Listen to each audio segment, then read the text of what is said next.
Dipermalukan calon mertua karena anak petani, dia tak tahu siapa sebenarnya ayah pemuda ini. Assalamualaikum warahmatullahi wabarakatuh. Selamat datang di Akar Kehidupan.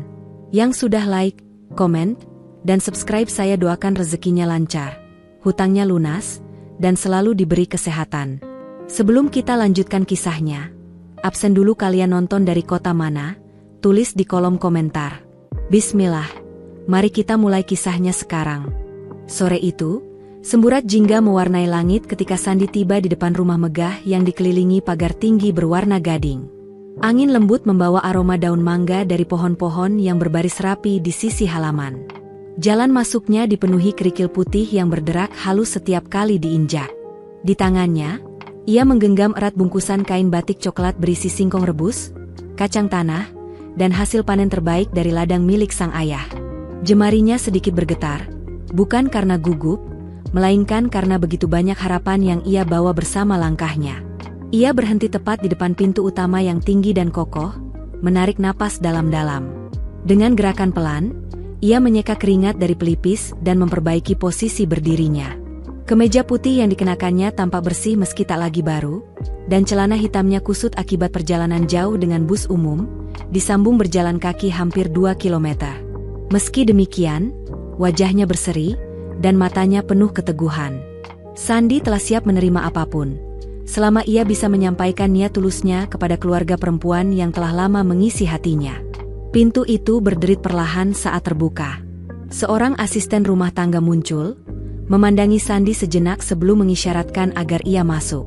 Begitu kaki Sandi melangkah ke dalam, udara dingin dari pendingin ruangan langsung menyambut, menyusup lewat kerah kemejanya. Namun yang lebih menusuk adalah tatapan dari sosok yang sudah menunggunya di ruang tamu. Ibu Rania duduk tegak di sofa, mengenakan gaun marun dengan wajah datar, kedua lengannya bersedekap, dan bibirnya mengerucut seolah menahan ketidaksukaan. Pandangannya menilai Sandi dari kepala hingga ujung sepatu, lalu berhenti pada bungkusan di tangannya. "Ini dia pria desa yang kamu bangga-banggakan itu, Rania?" tanyanya, nadanya rendah tapi syarat sindiran. Sandi tersenyum kecil. Ia melangkah mendekat dengan tenang, sedikit membungkuk sambil menyodorkan bungkusan. "Selamat sore, Bu. Saya bawa sedikit hasil bumi dari kampung. Hanya panenan sederhana dari ladang kami." Ibu Rania tidak bergeming. Ia bahkan tak menyentuh bungkusan itu. Pandangannya beralih ke arah pembantunya dan ia berujar dingin. "Taruh saja di dapur. Jangan sampai baunya bikin pening." Sandi menarik napas dalam, menahannya sejenak. Ia tahu jalan ini tak akan mulus. Tapi tetap saja, ia tak menyangka sambutannya akan setajam itu. Dari arah tangga, Rania muncul. Matanya menyiratkan kelegaan saat melihat Sandi berdiri di sana. Tapi sebelum ia bisa melangkah turun, suara ibunya kembali terdengar, kali ini lebih tajam. "Ada perlu apa kamu datang kemari? Kamu kira kami akan senang anak kami dilamar oleh pria kampung yang datang bawa karung dari ladang?" Perkataan itu menghantam batin Sandi seperti palu. Namun ia tetap berdiri tegap, tak menunjukkan goyah. Ia hanya sempat melirik sekilas ke arah Rania, lalu kembali menunduk menatap lantai marmer yang dingin di bawah kakinya. Rania mulai menuruni anak tangga, satu demi satu, ingin menyela. Tapi sebelum ia sempat mengucapkan sepatah kata pun, terdengar suara berat dari dalam rumah, menggema perlahan dan menghentikan semua gerak di ruangan itu. Baru beberapa menit Sandi duduk di ruang tamu yang luas dan wangi lavender itu, suasana sudah terasa berat seperti beban tak terlihat. Lantai mengkilap akibat semiran, memantulkan cahaya dari lampu gantung besar di atas kepala. Dinding-dindingnya dipenuhi lukisan klasik dan deretan foto keluarga dengan senyum yang tampak dipaksakan. Sandi duduk di ujung sofa krem panjang, sementara bungkusan dari kampungnya diletakkan di atas meja kaca, seolah sedang dipajang sebagai simbol ketidaksesuaian. Bu Rania menyilangkan tangan, lalu memperbaiki bros di dadanya dengan gerakan pelan namun penuh kesombongan. Tatapannya mengarah ke Sandi, tajam dan menghakimi, seolah hendak menguliti keyakinan yang ia bawa dari desa. "Kau kira melamar itu cukup dengan membawa singkong dan kacang? Ini rumah keluarga terhormat, bukan lapak sayur," ucapnya lantang tanpa menyembunyikan nada merendahkan. Suasana sontak senyap. Hanya detik jam dinding yang terdengar pelan, seolah ikut menyuarakan ketegangan. Rania sempat bergeser maju, ingin bicara, tapi tak satu pun kata keluar. Semua terpaku. Hanya Sandi yang tetap menunduk, menahan bara yang mulai menjalar dari dada hingga ke tenggorokan. Ia tak menjawab. Jemarinya saling bertaut di atas lutut, mencerminkan kecamuk yang ia sembunyikan. Napasnya terasa berat, namun wajahnya tetap tenang. Sorot matanya hanya bergetar tipis. Menerima hinaan itu dalam diam, seperti menelan kenyataan pahit yang harus ia hadapi demi Rania. Pak Hendra, yang sedari tadi diam dengan ekspresi datar, akhirnya angkat bicara. Ia duduk di sebelah istrinya, mengenakan batik bermotif halus dan arloji emas yang sengaja diperlihatkan saat ia menyesap teh. Nada suaranya datar, tak sekeras sang istri, namun dinginnya jauh lebih menusuk. Kami tidak bisa menyerahkan anak kami pada anak seorang petani. Maaf, keluarga kami punya prinsip. Kalimat itu menggantung seperti kabut dingin yang membekukan udara. Sandi menoleh perlahan, menatap wajah pria parubaya itu dengan sorot campur aduk, antara luka, kebingungan, dan kehampaan. Bukan karena ia terkejut oleh ucapan itu, tapi oleh ketegasan yang begitu mudah mematahkan harga diri seseorang hanya karena latar belakangnya. Rania memandangi ayahnya dengan mata berkaca, dan suaranya terdengar lirih hampir tak terdengar. "Pak, jangan begitu." Tapi Pak Hendra hanya mengangkat tangan pelan, memberi isyarat untuk diam. "Kamu belum cukup dewasa untuk tahu dunia seperti apa yang harus kamu hadapi. Ayah tahu apa yang terbaik." Sandi menegakkan kepala pelan. Mulutnya tertutup rapat, tapi mata itu mulai berubah. Tidak marah, melainkan terluka. Luka yang ia sembunyikan dalam sikap yang tenang, karena ia datang bukan untuk membela diri, melainkan untuk menunjukkan ketulusan. Ia hendak berbicara, namun sebelum sempat sepatah kata pun keluar, suara langkah berat terdengar dari luar ruangan, getarannya sampai ke lantai, membawa pertanda akan adanya sesuatu yang tak terduga. Rania duduk diam di ujung sofa yang lain, tubuhnya tegak namun kaku seperti patung. Jari-jarinya menggenggam erat ujung gaun yang membalut kakinya, sementara matanya terus menatap wajah Sandi yang mulai kehilangan warna, meski ia jelas sedang menahan diri untuk tetap bertahan di ruangan yang dingin oleh sikap, bukan oleh suhu. Ia tak mampu menatap pemuda itu terlalu lama. Bukan karena malu, melainkan karena rasa bersalah yang menyesakkan dadanya seperti kabut yang tak kunjung menghilang. Ia mengenal betul siapa Sandi. Ia tahu pria itu terbiasa bangun pagi buta, membantu ayahnya di ladang, lalu pergi ke kampus dengan membawa bekal seadanya dari rumah. Ia tahu bahwa Sandi menjalani hidup penuh keterbatasan tanpa pernah mengeluh. Dan justru dari keteguhan itulah hatinya luluh. Bukan karena kekayaan atau tampilan luar, melainkan karena Sandi selalu ada saat dibutuhkan, karena sorot matanya tak pernah berdusta, dan karena tutur katanya tak pernah dibuat-buat, tapi selalu mengena. Namun kini, duduk di antara dua dunia yang tak pernah benar-benar bersentuhan, Rania merasa seperti benih yang tumbuh di tanah yang salah. Kata-katanya seolah lenyap, terkubur oleh dominasi kedua orang tuanya yang sejak lama membangun sekat antara mereka dan apapun yang dianggap tak selevel. Sekilas, Rania melirik ibunya yang masih duduk tegak dengan wajah dingin dan dagu terangkat. Ayahnya tampak asyik menyesap teh, memandangi lukisan di dinding seperti Sandi tak pernah datang. Rania ingin sekali bangkit dan bersuara lantang, bahwa lelaki yang duduk di hadapannya jauh lebih bernilai daripada yang mereka sangka. Bahwa cinta bukan tentang siapa kamu dan dari mana asalmu, melainkan tentang keberanian dan kesungguhan hati. Tapi suaranya menghilang. Kengerian lama yang selama ini membuatnya diam sejak kecil kembali membekapnya seperti belenggu tak terlihat. Perlahan, tangannya menyusur ke bawah meja, mencari jemari Sandi. Ketika akhirnya ia merasakan genggaman itu, hangat, sedikit bergetar, namun mantap, napasnya seolah kembali mengalir. Ia genggam erat, ingin menyampaikan lewat sentuhan, "Aku tetap di sini. Aku tidak ragu padamu." Sandi menoleh perlahan. Tatapan mereka bertemu, dan dalam diam itu, seakan ada percakapan sunyi yang jauh lebih dalam dari apapun yang bisa diucapkan. Tapi keheningan itu tak bertahan lama. Suara batuk pelan dari Pak Hendra mengusik suasana, memutus getaran perasaan yang sempat menyatu. "Ran, kamu sudah dengar semua. Jangan buat ini jadi lebih rumit," ucapnya dengan nada yang tak bisa dibantah. Rania menarik napas panjang. Air matanya hampir tumpah. Tapi ia menahannya, belum rela memperlihatkan rapuhnya. Dalam kepalanya, satu pertanyaan terus bergema tanpa jawaban. Bagaimana caranya memperjuangkan seseorang jika yang harus kau hadapi adalah keluargamu sendiri? Dan saat keberanian itu masih tertahan di tenggorokan, tiba-tiba terdengar suara dari arah pintu ruang tamu, cukup keras hingga semua menoleh dengan penuh tanda tanya. Keheningan masih menyelimuti ruangan saat Sandi perlahan melepaskan genggaman tangan Rania. Tak satu pun kata terucap, hanya suara jarum jam berdetak dan tarikan napas yang tertahan. Ia bangkit dengan tenang dari duduknya, tanpa membuat suara sedikit pun. Tak ada tanda kemarahan dalam gerakannya. Tak terlihat letupan emosi yang meluap. Yang ada hanya ketenangan. Ketenangan seseorang yang telah akrab dengan penolakan sepanjang hidupnya, dan tahu bahwa martabat tak perlu dipertontonkan lewat amarah. Ia menoleh ke arah Rania. Pandangan mereka bertemu dalam hening, dan dari sorot mata itu, Sandi ingin menyampaikan hal yang tak mampu diucapkan, bahwa ia tidak menyalahkan. Bahwa ia paham, Rania terjebak dalam dua kutub yang saling menarik, cinta dan kewajiban pada keluarga. Ia tersenyum tipis, senyum yang tak menyeratkan bahagia, tapi mencerminkan keikhlasan yang dalam. "Terima kasih," katanya lirih, nyaris tak terdengar, "sudah sempat membuka hati untukku." Tak ada kemarahan, tak ada sindiran dalam ucapannya. Justru karena kelembutan itulah, kalimat itu menghantam seperti palu. Rania mengepalkan jemari, matanya berkaca-kaca, menahan isak yang mengambang di tenggorokan. Ibu Rania hanya melirik dingin, tetap bungkam. Sementara Pak Hendra menunduk pelan, sibuk mengaduk teh yang tak lagi hangat seolah ingin menyibukkan diri dari kenyataan. Sandi berbalik dan melangkah menuju pintu.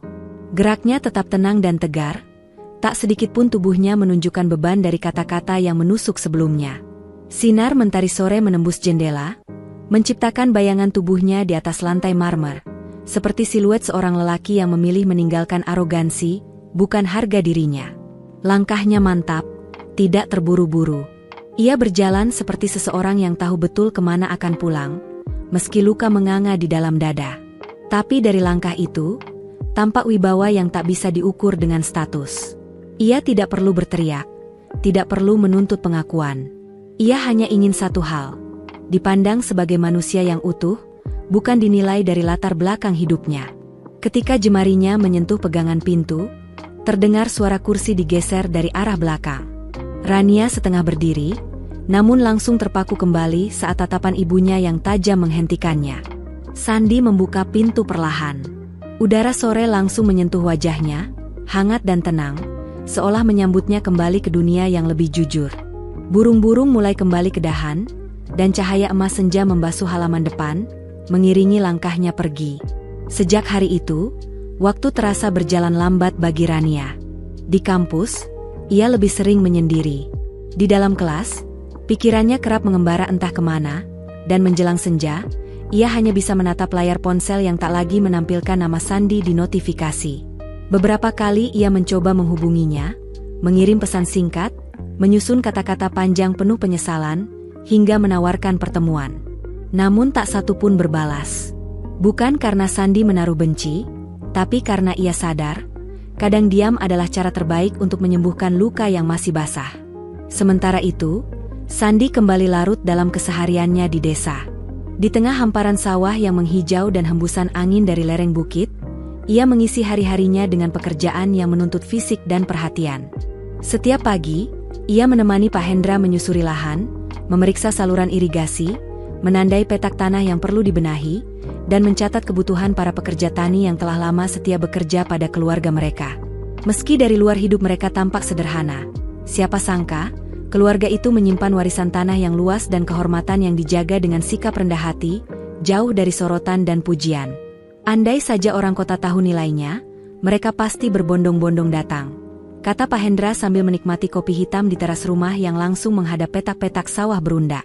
Sandi hanya mengangguk kecil. Tatapannya lurus ke langit yang mulai bergradasi jingga.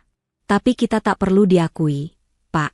Yang penting hidup ini dijalani dengan tenang, jujur, dan berguna. Namun di balik ketenangan itu, luka dalam hatinya belum sepenuhnya hilang. Saat malam datang dan suara jangkrik menggantikan kesibukan siang, Sandi sering duduk di bawah pohon jambu di belakang rumah, tempat di mana dulu ia biasa berbincang lama dengan Rania lewat telepon. Wajah gadis itu masih begitu jelas di benaknya. Mata yang penuh kesedihan, genggaman tangan yang enggan melepas, dan suara bergetar yang memohon agar ia tetap tinggal. Rania tak tinggal diam. Ia pernah datang jauh-jauh ke desa, berdiri lama di depan pagar rumah Sandi. Namun Sandi memilih untuk tetap di balik tirai jendela, hanya mengamati dari kejauhan. Ia tahu Rania sedang berjuang, namun ia juga paham, cinta yang dipaksakan di tengah pertentangan hanya akan melukai lebih dalam. Ia ingin dicintai sepenuhnya, tanpa perlu menjadi konflik dalam kehidupan orang lain. Sementara itu, kabar tentang Sandi mulai beredar di lingkaran terbatas para pemilik lahan dan investor pertanian. Nama Pak Hendra kembali disebut dalam forum-forum kecil di kota, dan bersamanya, muncul sosok Sandi, lelaki muda yang sopan, cerdas, dan memiliki pandangan luas soal pertanian masa kini. Perlahan, orang-orang mulai menaruh perhatian. Gedung pertemuan pemerintah sore itu dipenuhi tamu dari berbagai latar belakang. Para pejabat tinggi, pengusaha ternama, akademisi, dan tokoh masyarakat duduk rapi dalam balutan batik elegan dan jas resmi. Pak Hendra hadir dengan setelan terbaiknya, ditemani sang istri yang tampak tidak nyaman dengan suhu ruangan yang terlalu dingin.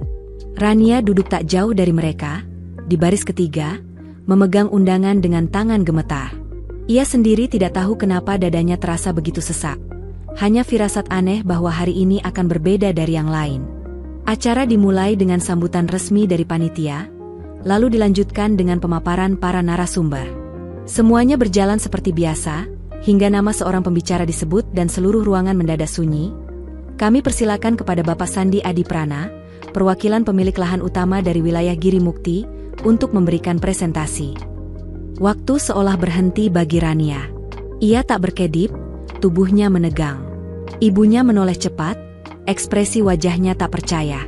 Pak Hendra segera duduk lebih tegak, mencoba melihat lebih jelas ke arah panggung. Dan di sanalah, perlahan-lahan, sosok yang dulu pernah hadir dalam hidup mereka melangkah maju. Sandi. Tapi bukan Sandi yang dulu. Kali ini ia tampil rapi dengan jas hitam pas badan, dasi abu gelap, dan sepatu yang mengilap saat menyentuh cahaya lampu. Ia melangkah dengan mantap, memberi hormat kecil kepada para tamu, lalu berdiri tegak di balik mimbar. Dengan suara lantang dan tenang, Sandi mulai memaparkan gagasannya. Ia menjelaskan potensi lahan pertanian yang dikelola keluarganya, membahas teknologi irigasi terbaru, hingga program pemberdayaan petani lokal yang mereka jalankan. Namun ruangan benar-benar terdiam saat ia menyatakan bahwa lahan tersebut telah menjadi bagian dari keluarganya selama lebih dari 3 generasi. Warisan yang dijaga dengan penuh tanggung jawab dan kebanggaan. Wilayah kami mencakup lebih dari 300 hektar sawah aktif, serta 150 hektar kebun hortikultura. Semua sudah bersertifikat lengkap, dikelola masyarakat kami sendiri sejak lama. Kami tidak tertarik menjual aset ini, tapi kami siap membuka kolaborasi demi masa depan ketahanan pangan negeri ini, ujar Sandi dengan penuh keyakinan, yang langsung disambut tepuk tangan meriah dari hadirin. Pak Hendra bersandar perlahan ke kursinya, masih terkejut dengan fakta yang baru saja ia dengar. Sang istri tak berkata apapun, hanya mengerjap cepat, mencoba mencocokkan sosok elegan di panggung dengan pria sederhana yang dulu datang ke rumah membawa hasil kebun. Sementara Rania nyaris tak bernapas. Matanya terus tertuju pada pria yang dulu pernah ia genggam erat, dan kini berdiri di hadapan ratusan orang, dipandang dengan rasa hormat yang tak pernah ia bayangkan. Tapi kejutan belum berhenti. Saat Sandi menoleh ke arah barisan tamu, matanya langsung menemukan wajah Rania. Hanya sekejap, namun cukup untuk membuat dada gadis itu kembali berdebar. Lalu, seulas senyum tipis muncul di wajah Sandi, senyum yang tak angkuh. Namun seolah berkata bahwa ia tahu mereka ada di sana. Bahwa kini ia bukan lagi pria yang mereka tolak, tapi seseorang yang perlahan-lahan membentuk masa depan. Rania menahan napas. Ada bagian dari dirinya yang ingin segera pergi dari ruangan itu. Tapi ada juga sisi lain yang menahannya, yang ingin tetap duduk dan melihat kemana cerita ini akan membawanya, dan apakah masih ada celah kecil untuk kembali ke hati yang dulu sempat ia lepaskan. Slide demi slide ditampilkan oleh Sandi, peta wilayah, skema aliran irigasi presisi, hingga grafik hasil panen yang terproyeksi meningkat. Setiap kata yang meluncur dari mulutnya terdengar mantap dan tertata, tak tergesa dan tanpa celah. Ia tidak sekadar mempresentasikan data, ia menguasai narasi. Tak ada ruang tersisa untuk meremehkannya, bahkan oleh mereka yang dulu sempat meragukan nilainya. Duduk di barisan ketiga, Pak Hendra tampak terpaku. Wajahnya yang biasanya tenang dan penuh kalkulasi kini tampak pucat, hampir seperti kehilangan arah. Tubuhnya tegak, tapi mata kosong, seolah-olah ia baru saja sadar telah menolak orang yang kini menjadi kunci dari banyak peluang yang ia kejar. Tangan kirinya mengepal, seolah ingin menahan sesuatu yang tak bisa ia ucapkan. Ia diam, namun deru napasnya tak bisa disembunyikan, sebuah isyarat diam dari hati yang mulai dihantui penyesalan. Sementara itu, Bu Hendra pun tak kalah terkejut. Ketegasan di wajahnya luntur digantikan kebingungan yang sulit disamarkan. Tatapan yang dulu mudah menilai rendah kini berubah menjadi gugup dan bingung. Ia beberapa kali melirik arah panggung, lalu ke Rania, lalu kembali ke suaminya. Seperti seseorang yang ingin bangun dari mimpi buruk, namun sadar bahwa semua ini nyata. Pemuda dari desa yang dulu ia anggap tidak sepadan, kini berdiri sebagai representasi masa depan pertanian dan mitra yang dicari-cari para investor dari ibu kota. Sandi tak menoleh sedikit pun ke arah tempat mereka duduk. Tatapannya tetap lurus, suaranya konsisten saat menjelaskan model pertanian organik terpadu, dampak langsung program pada kesejahteraan petani, hingga langkah strategis untuk mengakses pasar internasional. Ia berbicara bukan lagi sebagai pria yang ingin diterima, tapi sebagai pemegang kekuatan, yang memahami persis nilai tanah yang ia jaga sejak kecil. Dan di balik ketenangan itu, ada keputusan besar, ia tidak akan membiarkan masa lalu menjadi tontonan umum, betapapun dalamnya luka yang ia simpan. Rania hanya bisa menunduk. Tangannya menggenggam map yang kini terasa berat. Ia ingin mengatakan sesuatu, ingin menyuarakan isi hati, tapi suara Sandi yang memenuhi ruangan justru mengunci mulutnya. Ada jarak yang tak terlihat namun terasa nyata. Jarak antara seseorang yang dulu dipandang sebelah mata dan yang kini berbicara mewakili ratusan hektar lahan bernilai strategis. Program ini akan kami mulai pada semester depan, ucap Sandi menutup presentasinya, dan kami membuka peluang kolaborasi bagi siapapun yang serius membangun ketahanan pangan jangka panjang. Tepuk tangan langsung menggema, mengisi seluruh aula. Kecuali dari deretan tempat duduk keluarga Rania. Tak ada reaksi, tak ada gerak, hanya diam. Diam yang berbicara lebih nyaring dari semua pujian yang baru saja terdengar. Dan saat Sandi turun dari podium, melangkah dengan tenang di antara barisan kursi yang berdiri memberi penghormatan, ia tidak menengok ke belakang. Tidak perlu, karena ia tahu, di baris ketiga itu, ada 3 orang yang tetap duduk, bukan karena tak hormat, tapi karena tidak tahu lagi kemana harus menyembunyikan wajah mereka. Rania mengepalkan jemarinya, menahan perih yang perlahan menyebar ke seluruh dadanya. Momen itu telah mengunci takdirnya. Sebab ketika semua mata memandang ke depan, ia justru terperangkap dalam bayang-bayang keputusan yang pernah ia buat, dan tak bisa ia tarik kembali. Langit senja mulai menyelimuti gedung pertemuan saat satu persatu tamu meninggalkan aula.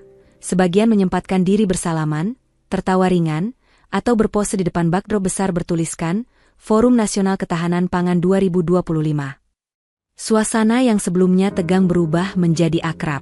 Namun di sudut ruangan dekat pintu keluar, ada 3 sosok yang masih tampak ragu. Pak Hendra, istrinya, dan Rania, putri mereka.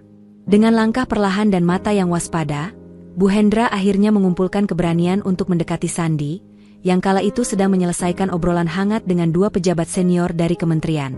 Ia berdiri menunggu dengan gelisah, jemarinya mencengkeram tas kecil yang tampaknya tak mampu menyembunyikan kegugupannya. Begitu Sandi tanpa hendak berpindah dari kelompok itu, ia memanggil pelan, nyaris tak terdengar di tengah riuh ringan suasana. Sandi, sebentar. Sandi menghentikan langkahnya. Ia menoleh perlahan, dan ketika melihat wajah yang familiar itu, ia hanya memberikan senyum tipis.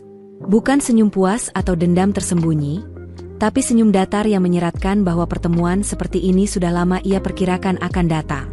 Bu Hendra menunduk sejenak, lalu menatap kembali dengan mata yang tak lagi menunjukkan keangkuhan, melainkan kelelahan dan rasa bersalah yang nyaris tak tertahan. Kami ingin meminta maaf, ucapnya, lirih tapi cukup jelas. Atas sikap kami dulu. Kami tak benar-benar mengenal siapa kamu sebenarnya. Sandi menanggapi dengan anggukan kecil, membiarkan hening mengambil tempat sebelum akhirnya berkata dengan suara tenang, tanpa nada tajam ataupun getir. Tak apa, Bu. Saya memang tak pernah bicara soal siapa orang tua saya. Karena waktu itu saya datang bukan untuk menunjukkan silsilah. Saya datang karena saya sungguh mencintai putri ibu. Kalimat itu tak dilontarkan untuk menyakiti, tapi dampaknya menembus lebih dalam daripada teguran manapun. Bu Hendra berkedip cepat, seolah mencoba menahan air yang mulai menggenang di pelupuknya. Di belakangnya, Rania menggenggam ujung map dengan tangan gemetar. Ia tahu, bukan kemarahan yang baru saja ia dengar. Itu pernyataan tentang sebuah garis batas yang telah dilalui, dan tak bisa kembali. Sandi tak menambahkan apapun. Ia hanya menoleh sesaat ke arah Rania, lalu kembali menatap Bu Hendra. Kalau Bapak dan Ibu ingin mendiskusikan peluang kerja sama lahan, saya terbuka. Nanti tim saya yang akan menghubungi secara resmi. Ia pun melangkah pergi. Tidak terburu-buru, tapi langkahnya tegas, seakan menandai garis baru yang tak mungkin diseberangi dengan sekadar permintaan maaf. Bukan karena status atau ego, tapi karena ada luka yang sudah terlalu lama dipendam tanpa pernah diobati. Bu Hendra berdiri diam, tak mampu mengucapkan sepatah kata lagi. Sementara itu, Rania menatap punggung Sandi yang makin menjauh, matanya berkaca-kaca. Barulah saat itu ia mengerti bahwa kehilangan yang paling menyakitkan bukan saat seseorang pergi, tapi saat ia memilih untuk tak pernah menoleh lagi. Di tengah aula yang mulai sepi, Rania berdiri terpaku. Matanya terus mengikuti punggung Sandi yang perlahan menjauh, menghilang melewati pintu utama tanpa sedikit pun menoleh ke belakang. Langkah-langkahnya tenang, tegas, seperti seseorang yang sudah selesai dengan masa lalu. Dan Rania tetap di tempatnya, membisu dalam deru napas yang tak beraturan, memeluk sesak yang makin menekan dadanya. Air mata mengalir perlahan, bukan karena percakapan terakhir mereka, melainkan karena begitu banyak hal yang tak pernah sempat ia ucapkan. Ia memejamkan mata, membiarkan kenangan menyeruak kembali, saat mereka berdua duduk bersisian di bawah pohon jambu di ujung sawah. Saat Sandi menggenggam tangannya dan berkata pelan, "Aku akan datang ke rumahmu saat aku sudah siap jadi suami." Ia masih ingat senyum yang ia berikan, dan keyakinan yang tumbuh bahwa cinta mampu menghadapi apapun. Tapi kini, yang berdiri di hadapannya adalah kenyataan yang tak bisa dibantah, dan tak bisa diputar kembali. Dia masih orang yang sama, bisik Rania lirih, nyaris tak terdengar. Tapi semuanya sudah tak seperti dulu. Suaranya tercekat di kerongkongan, tenggelam dalam tangis yang tak sempat ia tahan. Ia ingin mengejarnya, meneriakkan namanya, memohon satu kesempatan terakhir untuk bicara dari hati ke hati. Namun langkahnya tak bergerak. Tubuhnya seakan terantai oleh semua keraguan dan ketakutan yang dulu menahannya dari berkata jujur pada ayah ibunya. Bu Hendra menoleh, meletakkan tangan pelan di bahunya. Tapi Rania langsung mundur satu langkah, menolak disentuh. Ia tidak ingin dipeluk, tidak ingin dikuatkan. Yang ia inginkan hanyalah kembali ke hari saat Sandi duduk di ruang tamunya, membawa hasil panen seadanya dengan wajah penuh harap. Saat itu ia bisa saja membela, tapi ia diam. Dan kini, saat keberanian baru tumbuh, semuanya sudah terlambat. "Sandi," gumamnya lirih di antara tangisan pelan yang menyayat. "Aku masih mencintaimu," namun kata-kata itu tak pernah melewati batas bibirnya. Tak ada yang mendengarnya kecuali dirinya sendiri. Sandi telah pergi, bukan sekadar berjalan menjauh, tapi meninggalkan sebuah dunia yang dulu mereka bangun bersama dalam diam. Langit di luar mulai menghitam. Rintik hujan turun perlahan, seperti ikut meratapi yang tak sempat diselamatkan. Dan di depan pintu aula yang mulai kosong, Rania berdiri sendiri, menangis dalam senyap, ditemani bayang-bayang kesalahan yang kini tak henti-hentinya membisikkan satu kalimat, "Seharusnya dulu aku membelanya." Beberapa bulan telah berlalu sejak pertemuan yang menggoreskan bekas dalam di forum ketahanan pangan itu. Sandi kembali larut dalam kegiatannya, mengawasi perkembangan lahan, mengikuti rapat-rapat penting, serta merintis kerjasama dengan pemerintah daerah. Dari luar, hidupnya tampak stabil, terorganisir, penuh kepercayaan dari mitra dan rekan kerja. Namun jauh di dalam dirinya, ada sudut yang tetap hening. Sebuah tempat di mana kenangan tentang Rania terus tinggal, diam namun tak pernah benar-benar padam. Sore itu, saat cahaya matahari mulai redup di balik rimbun pepohonan, Sandi duduk sendirian di beranda rumah kayu keluarganya. Udara sore terasa lembut, membawa aroma tanah yang baru tersentuh hujan dan nyanyian jangkrik dari kejauhan. Tiba-tiba, langkah-langkah pelan terdengar dari arah jalan kecil di depan rumah. Sandi menoleh, dan di sana berdirilah Rania. Wajahnya tampak lelah, matanya sembab, tapi ada senyum kecil yang muncul dengan susah payah. Aku tahu aku tidak layak muncul di sini, ucap Rania lirih, nyaris tak terdengar. Tapi ada sesuatu yang harus aku sampaikan, sebelum semua jadi terlalu terlambat. Sandi bangkit dari duduknya, memandangi sosok yang selama ini hanya hidup dalam ingatannya. Rania melangkah pelan, kini berdiri hanya beberapa langkah darinya, mencoba menenangkan tangan yang terus gemetar dengan menggenggam erat jemarinya sendiri. Aku percaya padamu, selalu, ucap Rania, matanya mulai berkaca. Tapi waktu itu, aku kalah oleh rasa takut. Dan aku memilih diam, itu kesalahan terbesarku. Hembusan angin membawa wangi rerumputan dari belakang rumah.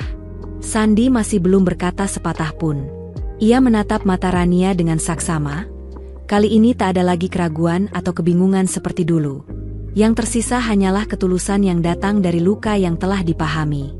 Aku datang bukan untuk meminta kembali semuanya, lanjut Rania, suaranya bergetar. Tapi kalau kau masih punya ruang, walau kecil, aku siap menunggu, berapapun lamanya.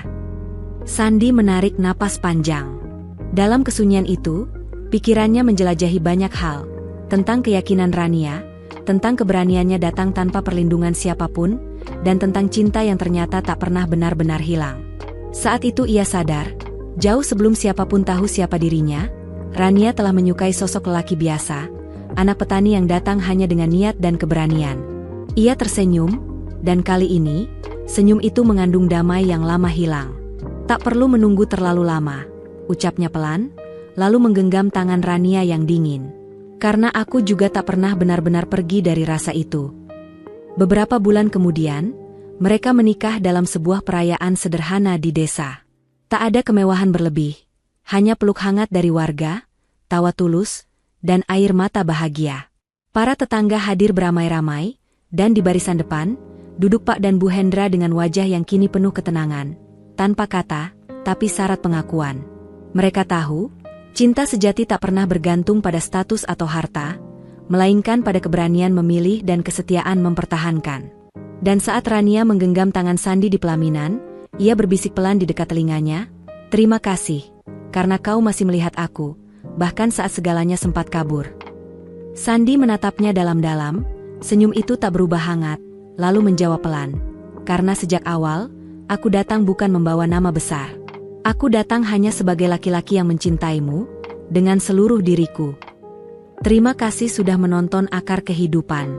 Jangan lupa like, komen, dan subscribe agar tidak ketinggalan kisah seru berikutnya. Sampai jumpa di video selanjutnya. Semoga hidup kita selalu diberkahi.